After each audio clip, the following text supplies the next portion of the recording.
Saturday, March 21.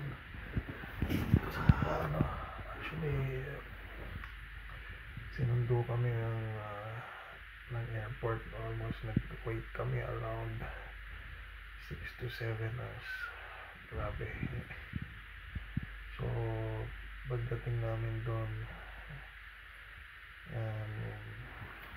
siyempre pagod na to. So, nasundo na kami around 9. Ay, hindi, no. Mga 10 na yata yun. 10. Tapos nagbiyahe pa siya ng almost, let's say, 40 minutes. So, yung accommodation ng babae iba dito sa amin. Actually, temporary lang. So, ang nakasama namin dito is, I think, ito sa ibang lahi na nag-Arabic. So, ang kailangan yung malaman is, yun nga, sa CR. Yung common CR. So, andun yung washing machine. Yung tabo. Kasi yung tabo ang kailangan nyo.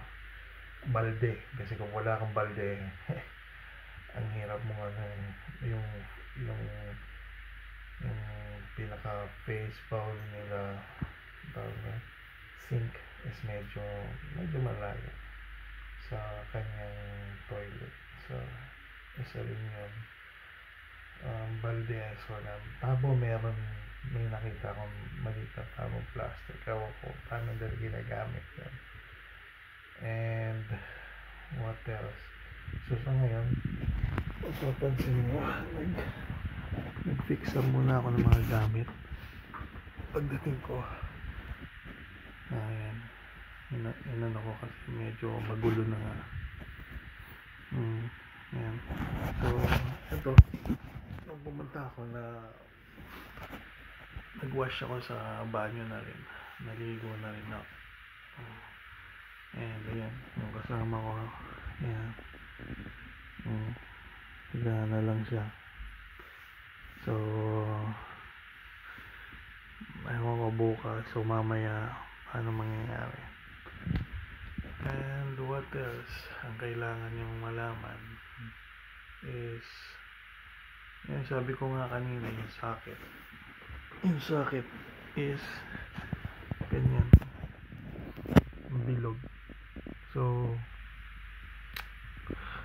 meron kasi silang mga socket dito. Napansin ko rin to sa airport. Actually, sa airport, mapapansin mo wala na tong parang ground. Tinanggal nila to. So, si square. And yung bilog, medyo pagpasok mo, medyo maluwag sa mabibili mo. But yung iba naman okay naman. Yun. Yan ang magiging nyo. At least may idea kayo. And extension kailangan nyo also. And ayan, may heater sila sa isang room. May heater. I think try yung switch as yung heater. Ay, hindi